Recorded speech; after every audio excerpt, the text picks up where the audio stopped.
Hi everyone, this is Gaurav and I'll be going through the debugging process in Eclipse. Here I've got a project debugger demo in which I've got two files, service and service test. Before we begin, when you start a project and it has a red cross, that's not a good thing. In this case, the project has a compilation error because the folder source has a compilation error because the package debugger demo has a compilation error because the file service.java has a compilation error because the class service has a compilation error because the function identical has a compilation error. So we're going to fix this compilation error before we go any further. This compilation error reads, this method must return a result of type boolean. Now we are returning false or true based on the boolean expression AI not equal to BI. So effectively there's an unconditional return statement inside the loop. But what if the loop never executes and the control goes to line number 49 and here the function doesn't return a value and the function promises to return a boolean value and that's the contract. So we have to return something. So whether it's true or false, there should be an unconditional return. There's a warning on line number 41 which says dead code, and that's because the code inside the loop will return a value effectively unconditionally, and therefore I will never increase. In this example, I have made a logical mistake where I shouldn't return false or true, whatever the case is. I shouldn't return that value if AI is the same as BI, because otherwise you're returning true if the first item of A is the same as the first item of B. But what we want is the first item of A should be the same as the first item of B, the second item of A should be the same as the second item of B, and every item of A should be same as the corresponding item in B.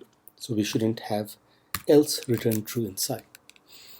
And that more or less fixes my code, but not completely. So we're going to see when we run the tests what happens.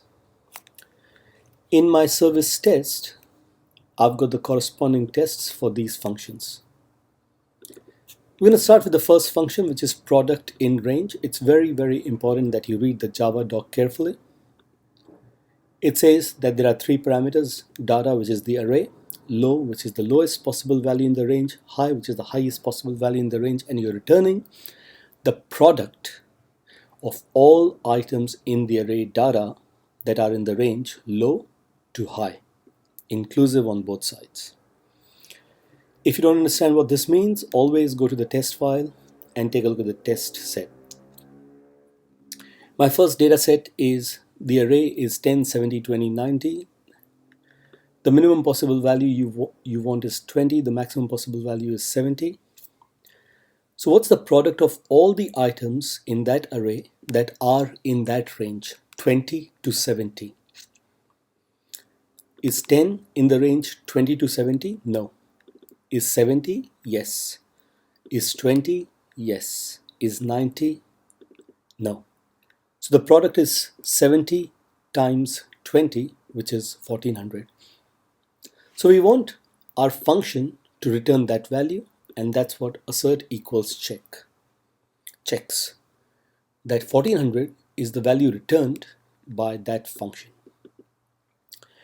I've got, now in the first data set, I've separated each value, but I can do this whole thing in one statement by saying assert equals that negative 105 is the value returned by calling the function product in range by passing the parameter, the first one being an array, 3, negative 5, 1, and 7.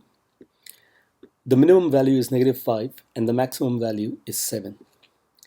All the items satisfy that range criteria. So the answer should be 3 times -5, -15 times 1, -15 times 7, -105, and so on. My fifth data set is a tricky one because I've got what, 100,000 items, and each item is one more than the index. So the 1000th item, which is at index 999, its value is 1000. Now in integers, you cannot store the product of the first 100,000 integers. It's a massive value. So our function will not return the correct value, which is fine because it's out of range. But what I've done is I've checked that what it returns should logically be correct. Don't stress too much about that right now. We can always come to that a bit later. Now when you want to run a test, you can double click on the test and run the test individually, and it will fail. When a test fails, the important thing is to look at the failure trace. In my screen, or on my screen, it's on the bottom left side. Expected value was 1400, but the value returned was 0. And the second line tells you which assertion failed, and it's on line number 14. So it's the first assertion that has failed us. And then you can start debugging. So on Windows, press Control and click on the function. On a Mac, press Command and click on the function to go to the function. Here I have a fairly complex Boolean expression. So another thing is you should always extract it to variables. How do I do that? Now data I more than low, I can call it satisfy left. Boolean satisfy left is that Boolean expression. Similarly, I have satisfy right is this Boolean expression. I can also say to the right of low, and similarly to the left of high. Again, this whole Boolean expression I can say is in range. The good thing about this is that I can place breakpoints on every single statement, and I can track exactly which Boolean expression doesn't give us the expected value. What we'll also do is we'll have integer current item is data I, so we know what the current item is.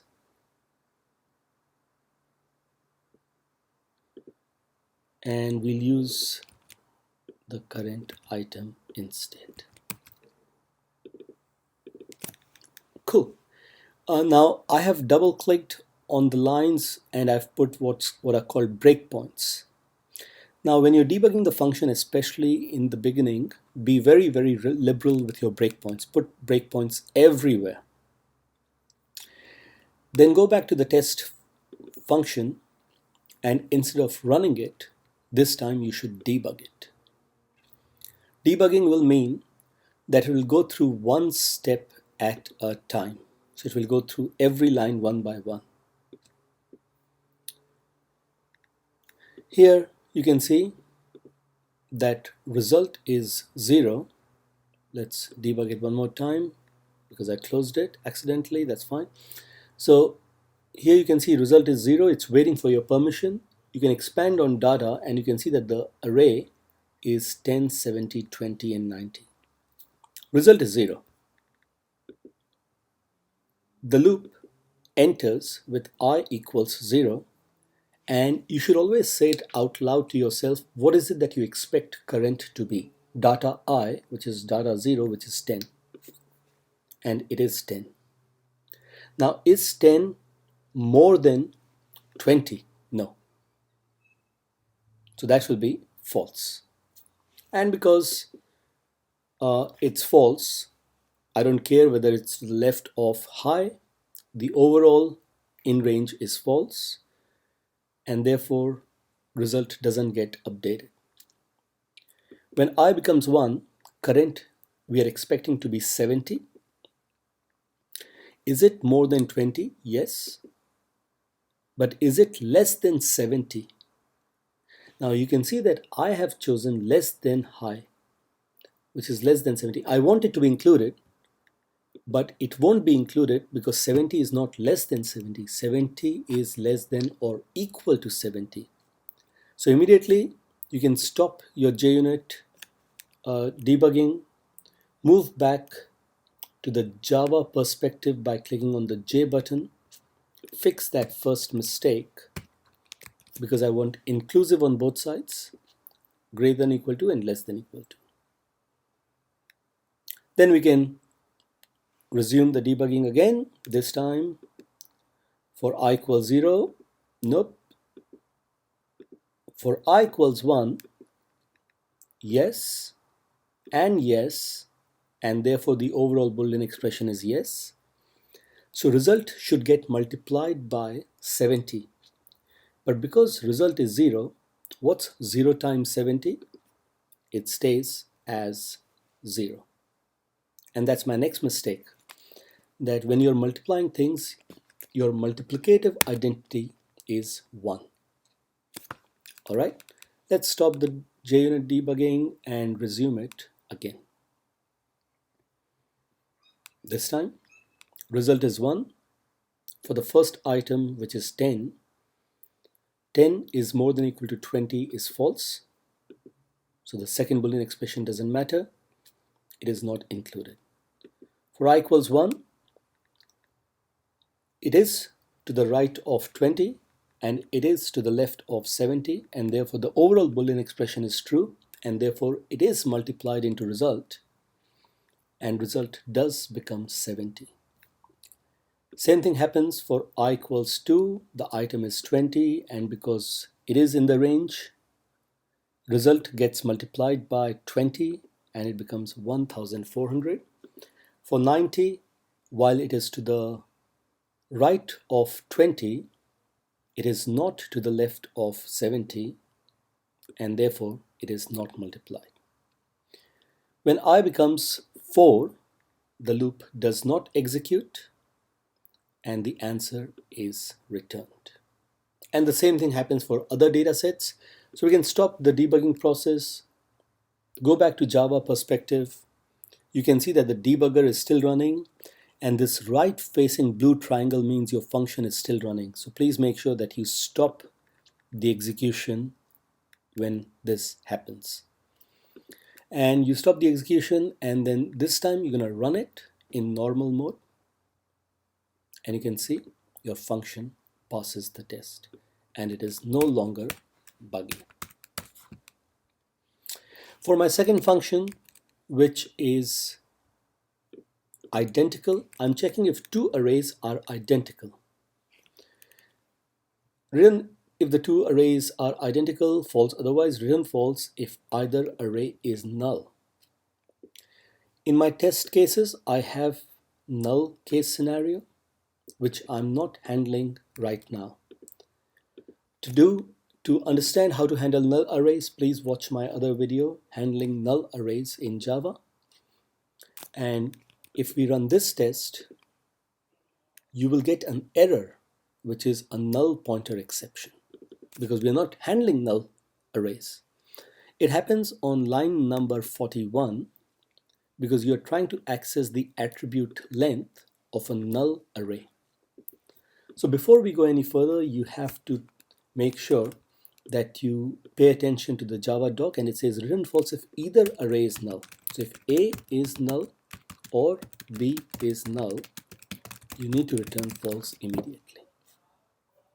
Let's rerun the JUnit test again, and this time you get array index out of bounds exception. You get it on line number 46, and that originates on test identical. Now what's happening is these tests, all of the above tests have passed. And if I rerun it again, it's happening on line number test identical line 47. it's this test that's failing. You will notice that this test is independent of the tests above. And when that's the case, it is safe to move that test and maybe a couple of other tests below it to the very top.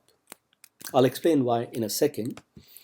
So the first test that fails, as long as it's independent of the other tests, you can move it up or down. Now, when I rerun the JUnit test again, the test case that fails is on line 37. It's the first test that fails, which is good because I can enter the debugging mode immediately. So we'll be liberal with our JUnit or with our breakpoints. And this time, the test identical, we're going to run in debugging mode. All right, our first array is 1070, 2090, and our second array is 1070, 20. Is either array null? No. So it enters the loop, I is 0. Is A0 not equal to B0? Is 10 not equal to 10? No, that's not true. So it resumes, is I equals 1? Is A1 not equal to B1? That's also not true, and so on and so forth. So again, what I'm going to do is I'll put into a Boolean expression where I have int first item is AI and second item is BI, and are they not equal is the outcome of the Boolean expression AI not equal to BI, or first item not equal to second item. Okay, let's add breakpoints there and debug it again. Same thing, A and B. Now first item is 10 and second item is also 10. Are they not equal? False. I equals 1. First item is 70, second item is 70. Are they not equal? False. Then 20 and 20 not equals false. Now when I is 3, what's A3? A3 is 90. And what's second item, which is B3? Is there a B3? No, there isn't. So when I run it, there you go. It says terminated. And if you go to JUnit, it has your problem. So we know exactly why it happened, because while A3 existed, B3 did not exist. Let's go back to Java perspective, and we realize that, okay, if the two arrays are of different length, then they cannot be identical, so I can immediately return false. Go back to the JUnit test. If you feel that you fixed the error, you can always run it immediately, and you can see that it passes all the tests. Once that passes all the tests, you can double click on the class for the test file, or you can just select, just not double click anywhere, run that JUnit file, and both your tests pass. And that's all. I hope you benefit from this video. All the best, and hopefully I'll record another video very soon. See you. Bye.